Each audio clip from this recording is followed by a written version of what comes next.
Great layering is without doubt one of the most complex and experimental sides of jungle and drum and bass production. And I think one of the reasons for this is there's actually a few different techniques that are kind of wrapped up in this umbrella term.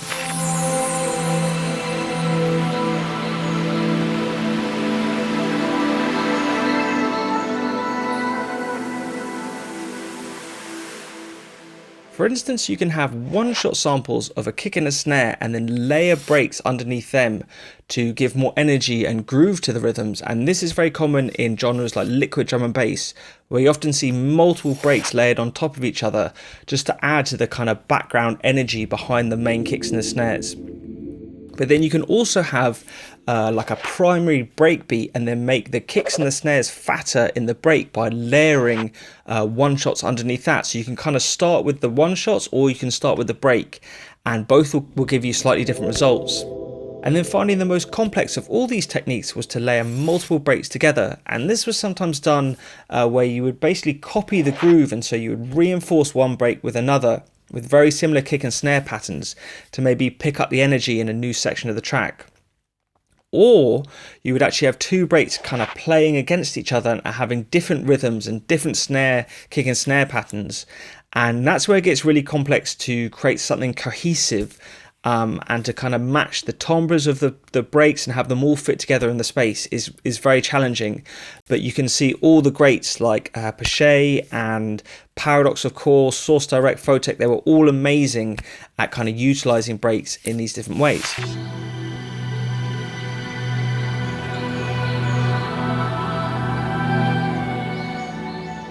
One last thing is I'd quickly like to promote my friend Alex, Human Synthetic's new template he's just put out on YouTube. This is an Ableton Breakbeat template, which is essentially, it seems like all of the breaks he's ever used throughout his lifetime. He has created loads of patterns for them and kept all of the processing inside this one template. And it actually looks like a really good idea. It kind of goes well with the project I'm working on at the moment, where if you want to have lots of breakbeats and different patterns to experiment with, and you're an Ableton user, I would highly recommend checking out his template. It looks awesome. I'll put a little demo up now so you can check it out.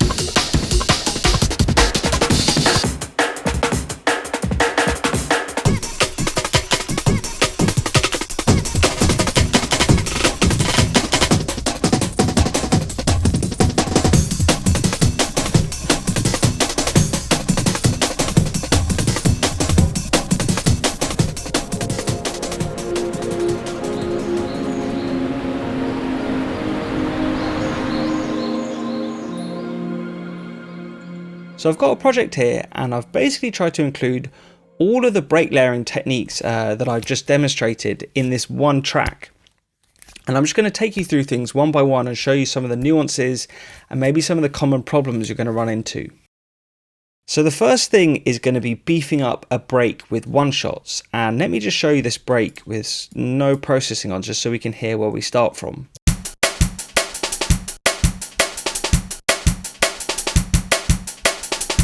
So I just got a really simple pattern rolling round and round, but what I noticed pretty early on was as soon as I started to drive this break and use any kind of saturation on it,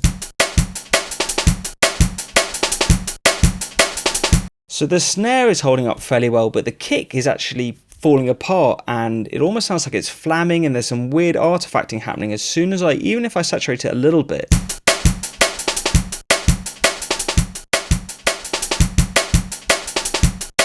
So it's not holding up very well to any kind of processing or loudness processing, like limiting will present problems. And so later on in the track, if I'm hitting the kind of drum bus with anything or the mastering track, if I'm using limiting on that, I'm going to have problems with a kick like this.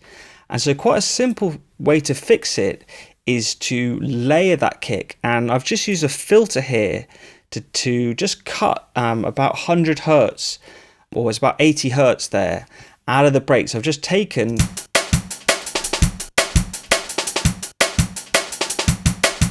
not all of the kick, but sort of most of the weight of the kick out, and then I'm replacing it with a kick of my own.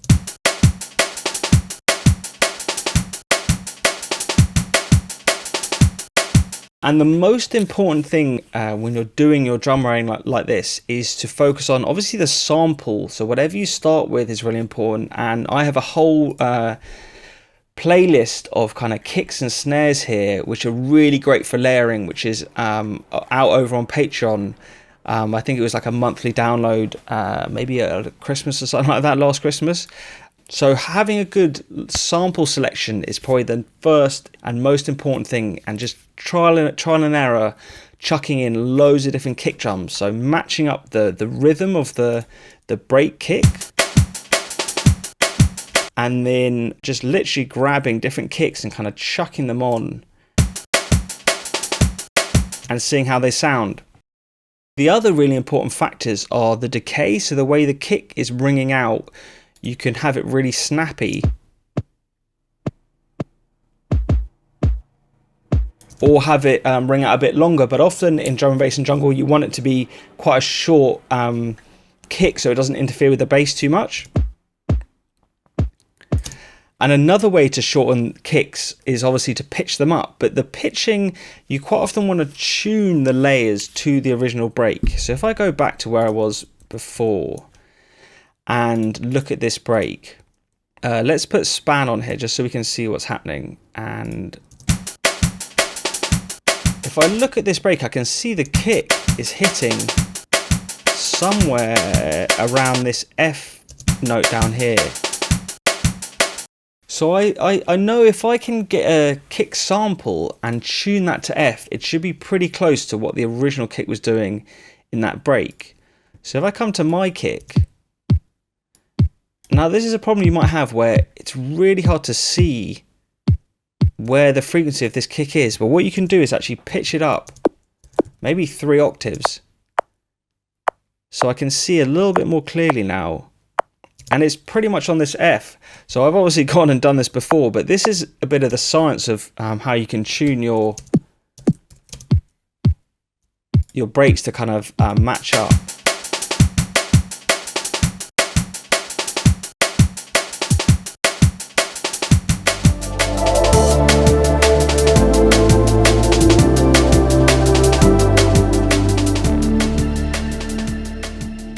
So the sample selection is really important, the way the hits are ringing out, the decay of them is really important, the tuning of them, and then the level is the last thing you really want to mess with.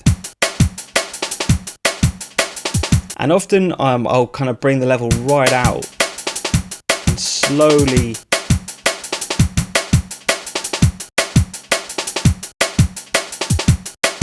bring it in to kind of match it up with the break. Now the final thing, I don't know if I've done it on this track, but I think I've done it on the snare track, so maybe I'll jump to the snare quickly, is to mess with the phase. So in Renoise and in other DAWs you have something called track delay, and this can really help with kind of aligning hits. So what's happening is in this break, for whatever reason, if I kind of jump in, I can see here where I've put this slice marker, there's this sort of build of energy before the snare hits, which you don't really hear, but what this is doing is basically making the main transient of the snare happen a little bit later, and kind of swung off the groove a little bit. So when I come to layer a snare, the problem is if I have this dead on the grid, it starts to flam against the snare in the break, and you really want them to hit pretty much dead on top of each other, so you can use this almost like a DJ.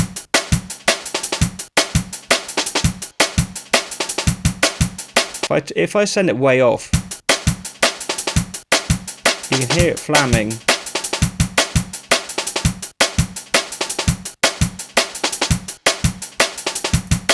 And there's often a few different sort of areas that sound good.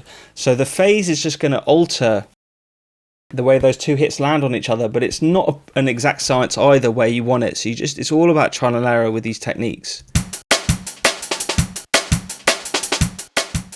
In here, I've used a bit of reverb, can be good. If you want to add a little bit of sort of length to the snares underneath as well, and sometimes filtering on snare. just have the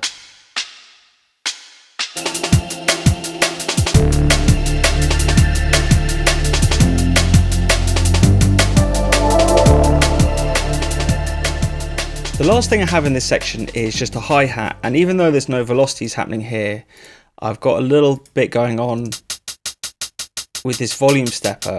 And you can also, I just find decay is so important, not letting the hits, having everything quite snappy really helps to keep your break sounding clean when you're doing this layering. So I have these 3 layers. If I go back to what this was originally,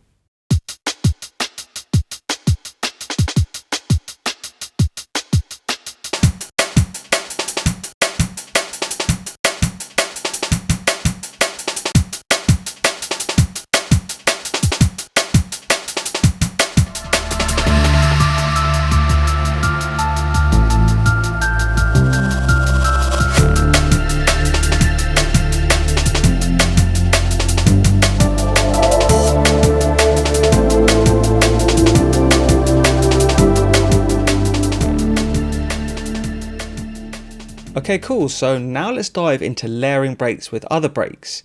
And a lot of the same things apply, where sample selection is important and the tuning, the way the hits ring out, the decay of them, and obviously the levels of the different breaks. But actually, I think probably the most important thing to have here is 2 breaks which complement each other really well. And this is often about having 2 contrasting styles of breaks. So maybe one is really splashy and one's a little bit more skip back with shorter hits, or one's got more mid-range and low end and one's a little bit brighter. You often want to have these 2 breaks sort of operate in different spaces or doing slightly different things for them to work well together. And in my track, I've got that same basic rhythm,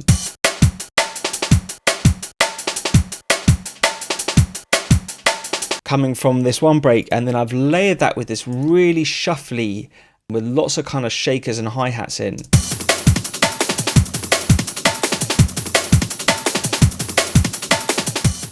Now the one problem I was having with this breaks, if you listen to it with no filter on it, it's got a double kick. And it's got a bit of sort of subby weight there, but I didn't really want that because I've already got my kick layer. So what I've done is filter this. And you actually can't hear if you get the filtering right.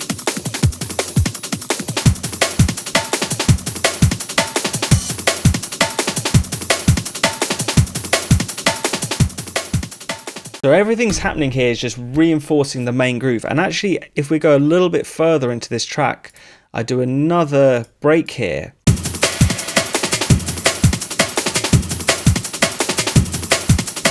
Which is doing the same thing. So this break is actually, I can't even remember where I found this from, but it's not even sort of very good quality. And if you look at where the groove is, this snare is hitting really early. So it's a little bit of a weird break, but for whatever reason, I've chucked it in. And then with your breaks, the same as hits, you can play with this delay time. So if I put this delay at 0, you can hear it actually doesn't work very well. It's like, if you listen to the snare, it has that flamming, especially on that first snare. But as I start to bring this delay time out, then it hits a bit better.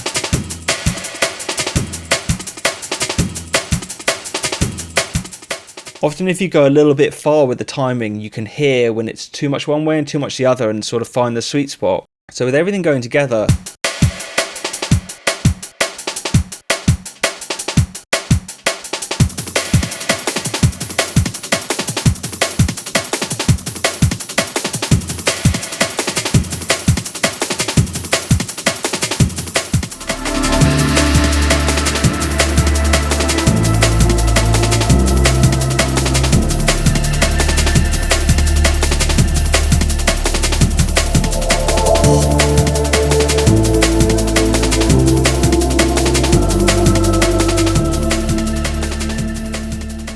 Nice, so up until now, everything I've shown you has been about reinforcing a kind of central or core groove with either one shots or other breakbeats. But the most complex of these break layering techniques is about having a break go against the grain a little bit more and kind of interchange with your existing groove, and you would be creating polyrhythms and all kinds of things, and it can get really complicated, but it doesn't have to be. So let's jump down here.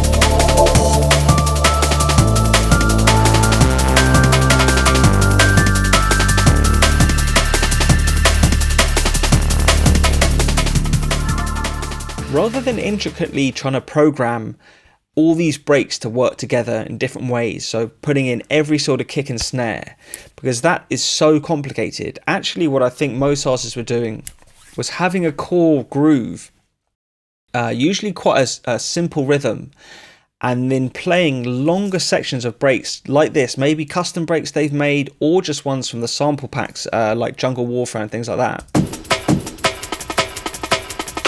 The key is to have this jungle rhythm. So you want obviously snares and then ghost notes, so hi-hats and ghost snares.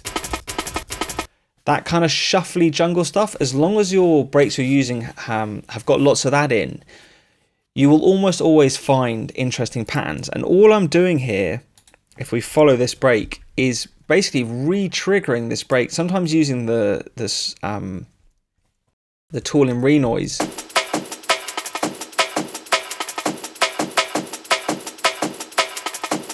The sample offset tool to just change the way it's playing, but I'm actually just re-triggering this break over and over again. But when I play it against this kind of starting groove,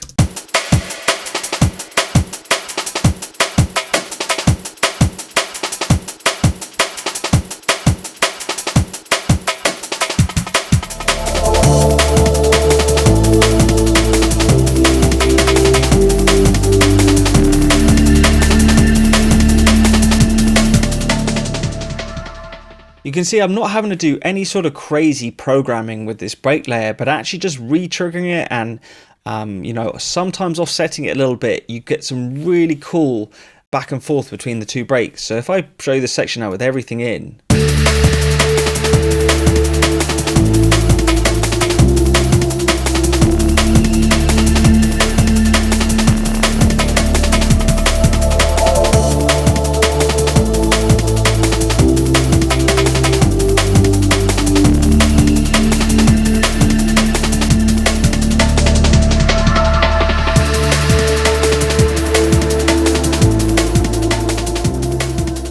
And I think that might actually be a really good place to leave this tutorial. I don't want to overcomplicate something that's already really challenging and experimental. And break layering, the only way to really make any progress with these kind of techniques is to practice them for yourselves. So I've kind of hit actually the end of a couple of videos I had planned, and I've got a bit of a clean kind of sailing into the future. So I'm not sure what's coming next, but that's quite exciting for me. I'm definitely working at the moment on Patreon on trying to get people finishing more music. And so even with a project like this, I really push myself to have a finished track before I even started, to kind of show you, walk you through these techniques. Because I think it's really important for myself and everyone else just to finish as much music as you can and really push yourself to get through that process. So that's kind of my overarching goal for the end of this year and probably into next year, is to just get people finishing more music and kind of unlocking their creative potential. So that'll be all for me today, and I will catch you very soon in the next one. But until then, keep well. Peace.